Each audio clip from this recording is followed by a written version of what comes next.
pelo seu apreço e defesa pública na Comissão de Constituição e Justiça da liberdade de expressão, né? Como bem pontuado, em nenhum momento houve qualquer mandado de busca e apreensão, não houve censura ao site, ao contrário do procedimento do STF em relação à revista Cruzoé, por exemplo, e sequer que o Greenwald defendeu, inclusive. E não houve sequer nenhuma tentativa de expulsão do jornalista, como foi o caso, por exemplo, do ex-presidente Lula, quando um jornalista denunciou aí seus hábitos etílicos. Tá muito claro que esses arquivos eles foram obtidos de forma ilegal, certo? O hackeamento é crime. Obviamente, se você financia esse crime, você participa dele.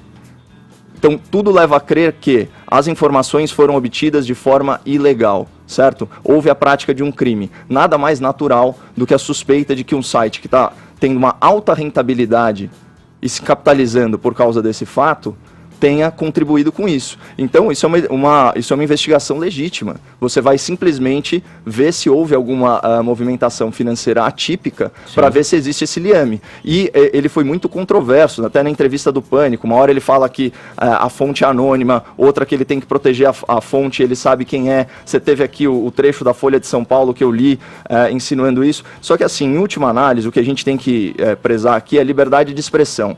Você fazer um monitoramento das transações financeiras diante da suspeita da prática de crime, isso não cerceia a liberdade de expressão de ninguém, até porque vamos partir do pressuposto de que ele não cometeu ato criminoso e, portanto, a investigação vai ser inconclusiva nesse sentido. O Glenn Greenwald, ele é um grande entusiasta da liberdade de expressão, a ponto de ter defendido por 5 anos, né, de forma gratuita, de forma voluntária, um neonazista. Graças a Deus ele foi muito mal sucedido e o Matt Hale vai ficar até 2037 na cadeia. Né? E ele fala aqui, ele confirmou em entrevista ao BuzzFeed, ele atuou como advogado nesse caso porque estava interessado em defender os princípios políticos em que acreditava. Obviamente a gente não está falando aqui do nazismo, a gente está falando da primeira emenda norte-americana. E como ele fala, ele continua o Glenn, né? Ele não está falando de representar ou apoiar a sua ideologia, estava representando e apoiando a primeira emenda por eu acreditar tanto na liberdade de expressão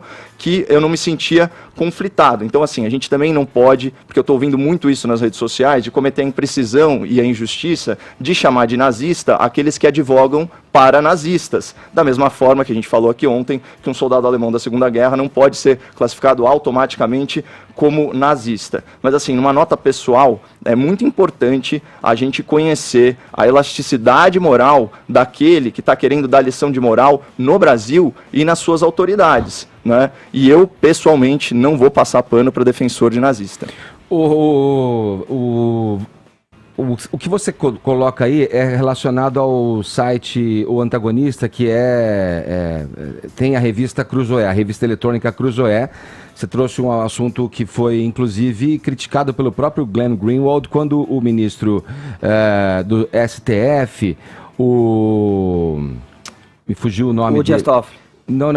Alexandre de Moraes. Alexandre de Moraes, obrigado. Sobre uma matéria do Dias Toffoli. Isso. Carrasco da liberdade de expressão, amando do Dias Toffoli. Isso, e o Greenwald foi contrário a essa decisão do STF, a esse pedido, a essa determinação, na verdade, melhor usando a palavra aqui, para que fosse retirada do ar a matéria da revista eletrônica Cruzoé, o fato dele criticar o governo... o nome do amigo do meu pai, que referia-se àquela questão do Lula, com o Marcelo Odebrecht, falando da relação de Lula com Emílio Odebrecht, né?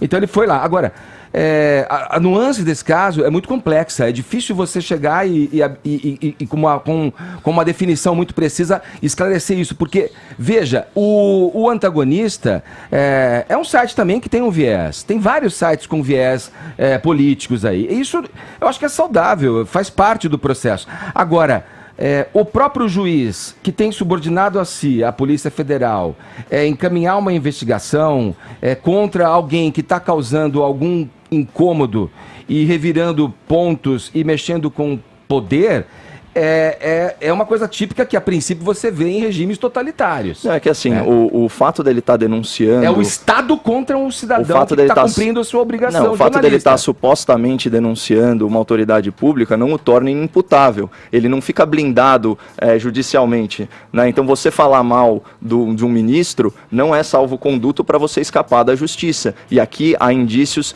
graves de que ele pode ter participado num crime que é seríssimo. É seríssimo. Você imagina, Edgar, ele hackeou mensagens privadas de autoridades públicas. A gente está falando só dos diálogos... Não, a gente não sabe se foi ele que hackeou, a gente sabe não, que ele tem uma eu tô falando um ente abstrato. Tô falando do hacker. Sim. Eu tô falando o poder que esse cara tem, porque ele acessou conversas particulares.